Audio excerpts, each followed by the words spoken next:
sebuah taman, ada seekor burung pipit bernama Pip. Pip suka berkicau dan menyanyi gembira setiap hari.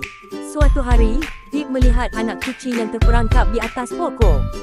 Anak kucing itu kelihatan takut. Pip segera terbang ke rumah Pak Ali, seorang petani baik hati. Pip berkicau kuat untuk menarik perhatian Pak Ali.